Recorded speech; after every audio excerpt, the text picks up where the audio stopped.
요한복음은 우리에게 예수님이 하나님의 아들이심을 계속해서 증거해 주고 있습니다. 요한복음에는 7가지 기적이 기록되어 있는데요. 이것은 예수님이 하나님의 아들이심을 보여주는 표적입니다. 그 첫 번째 표적은 물이 변하여 포도주가 되는 것이었지요. 오늘은 그 두 번째와 세 번째 표적을 공부합니다. 두 번째 표적은 왕의 신하의 아들을 고치는 사건으로 거리와 공간을 초월해서 역사하시는 예수님의 능력을 보여줍니다. 그리고 또 세 번째는 베데스다 연못가에 38년 된 병자를 고치심으로 시간의 한계를 초월하시는 표적입니다. 즉 이 두 표적은요, 시간과 공간을 초월해서 역사하시는 하나님의 아들의 모습을 보여주고 있습니다. 예수님이 보여주시는 표적의 목적은 예수님이 하나님의 아들이심을 깨달아서 사람들의 마음을 하나님께로 돌이켜 구원받도록 하기 위한 것입니다. 그러나 사람들은 그때나 지금이나 표적과 기사를 보는 것으로 그 자체에 관심을 갖습니다. 예수님은 사마리아에서 이틀을 머무시고 갈릴리로 오셨습니다. 갈릴리 사람들이 예수님을 영접하지만 예수님은 선지자가 고향에서 높임을 받지 못한다고 말씀하십니다. 예수님의 고향인 갈릴리 사람들은 예수님을 하나님의 아들이 아니라 가난한 목수의 아들로 생각합니다. 그들은 예수님의 인간적인 면, 가정의 배경, 또 자라온 상황을 너무나 잘 알고 있지요. 때로는 우리의 선입관이나 편견이 신앙의 성장을 방해합니다. 이때에 가버나움에서 왕의 신하가 찾아왔습니다. 47절 말씀을 보면요. 그가 예수께서 유대로부터 갈릴리로 오셨다는 것을 듣고 가서 청하되 내려오셔서 내 아들의 병을 고쳐주셔서 하니 그가 거의 죽게 되었습니다. 왕의 신하는 20만이나 멀리 떨어진 가버나움에서 왔습니다. 그런 그에게 예수님은 책망을 하십니다. 48절 말씀인데요. 예수께서 이르시되 너희는 표적과 기사를 보지 못하면 도무지 믿지 아니하니라. 그러자 신하는 예수님께 다시 한번 내 아이가 죽기 전에 내려오시라고 간청을 합니다.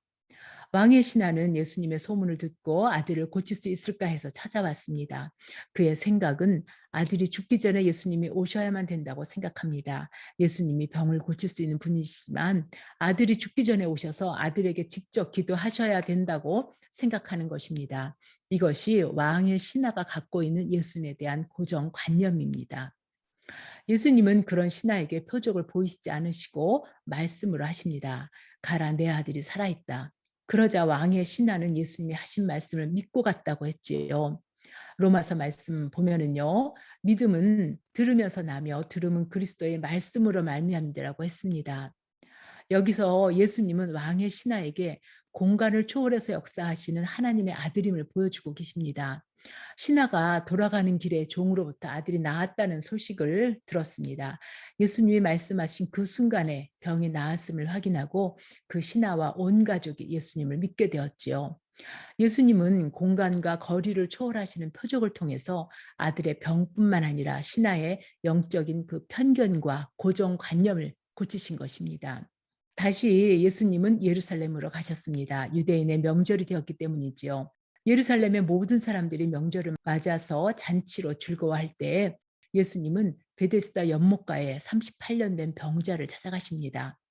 베데스다 연못에는 많은 병자와 소경과 절뚝발이와 혈기 마른 자들이 물이 동하기를 기다리고 있었지요. 베데스다 못은 양문 곁에 있습니다. 양문은 예루살렘 북쪽에 있는 문인데요. 하나님께 제사를 드리는 양과 염소가 들어가는 문입니다. 베데스다라는 뜻을 보면요. 자비의 집 또는 은혜의 집이라는 뜻을 갖고 있어요. 여기에 가끔 천사가 내려와서 물을 움직일 때 먼저 들어가는 사람은 어떤 병에 걸렸든지 낫게 된다고 하는 소문이 있어서 병자들이 기다리고 있습니다. 어쩌면 이 베데스다 못은 이름은 자비와 은혜라고 했지만 경쟁해야 살 수 있는 우리 세상을 상징하고 있다고 볼 수 있습니다. 모두가 병이 낫기 위해서 왔지만 남들보다 먼저 달려가야 하고 경쟁에 이겨야만 고침을 받을 수 있기 때문이지요. 예수님은 많은 병자들 중에 자기 힘으로는 어쩔 수 없는 가장 절망적인 38년 된 병자를 찾아가십니다. 예수님이 물으시지요. 내가 낫고자 하느냐? 예수님은 38년의 긴 절망의 시간 가운데 아직도 낫고자 하는 의지가 있는지를 묻고 계십니다.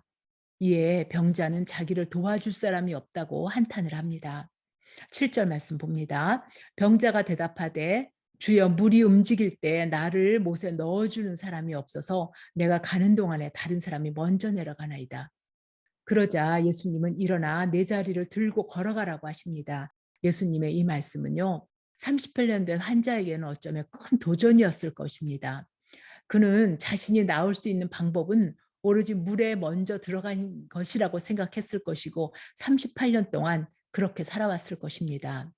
아마도 38년 동안 자신이 스스로 일어날 수 없다는 그 생각의 감옥에 잡혀 있었을 것입니다. 그러나 예수님 말씀을 듣고 그가 일어나 걸었습니다. 그가 일어나 걸은 것보다도 더 놀라운 건요, 오래된 그의 생각의 감옥에서 벗어났다는 사실이지요. 그가 스스로 걸을 수 없다는 자신의 생각을 버리고 예수님의 말씀에 순종했다는 사실입니다. 예수님은 이 병자에게 다시는 죄를 범치 말라고 말씀하십니다. 이 말씀을 통해서 우리는 예수님의 관심이 인간의 죄와 구원에 있고 또 우리의 고통과 질병이 죄와 관련이 있음을 우리가 알 수 있습니다. 모두가 기뻐하는 가운데 그러나 유대인의 관심은 오직 안식일에 병자가 들고 걸어간 자리에 있습니다. 유대인은 그가 예수님의 말씀을 듣고 안식일을 범했다고 생각합니다. 그러나 예수님은 안식일에 병자를 고치심으로 안식일의 원래의 의미를 실현하신 것입니다. 예수님은 요한복음 5장 16절에 보면요, 그러므로 안식일에 이러한 일을 행하신다 하여 유대인들이 예수를 박해하게 된지라. 예수께서 그들에게 이르시되 내 아버지께서 이제까지 일하시니 나도 일한다고 말씀하셨습니다. 안식일에 예수님께서 병자를 고치신 것은 하나님께서 일하고 계신 표징이고요, 예수님 자신이 하나님의 아들이심을 나타내는 것입니다. 우리 안식일에 대해서는 다음 시간에 다시 살펴볼 것입니다.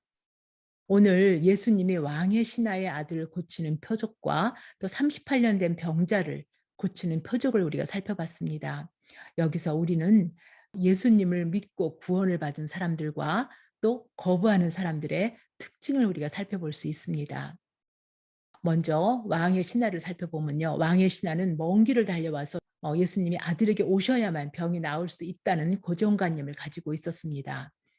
그러나 아들이 살았다는 예수님의 말씀을 듣고 순종하여 돌아갑니다. 여기서 그는 자신의 굳어진 생각이 깨어지고 공간을 초월해서 역사하시는 하나님의 아들을 보게 되었습니다. 또 우리 두 번째 38년 된 병자를 살펴보면요, 물이 동할 때 들어가야만 나올 수 있다는 자기 고정관념과 자신이 오랜 병으로 움직일 수 없다는 굳어진 생각을 갖고 있었지요. 그러나 예수님이 일어나라는 예수님의 말씀을 듣고 믿고 순종함으로 시간을 초월해 역사하시는 하나님의 아들을 경험하게 됩니다. 또한 갈릴리 사람들도요, 예수님을 가난한 목자의 아들이라는 자신들의 편견을 갖고 있었지만 예루살렘에서 보았던 많은 표적들을 통해서 자신들의 생각을 버리고 예수님을 영접하였습니다.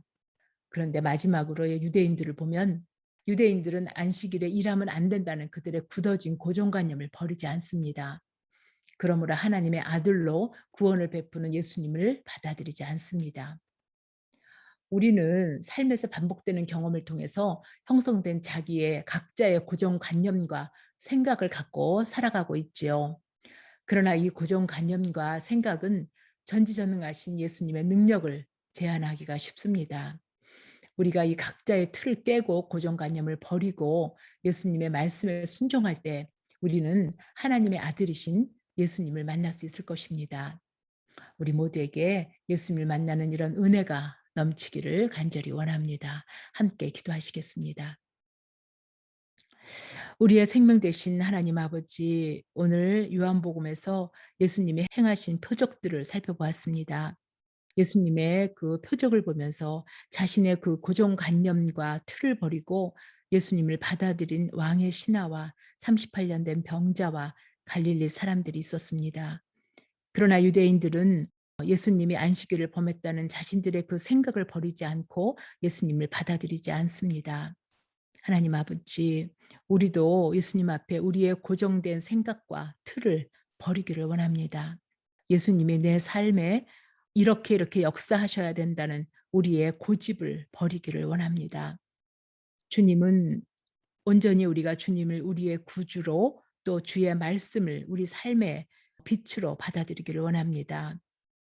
우리의 생명 되신 하나님 아버지, 우리의 삶에 온전히 역사하여 주시기를 간절히 원합니다. 우리 주 예수 그리스도 이름으로 기도했습니다. 아멘.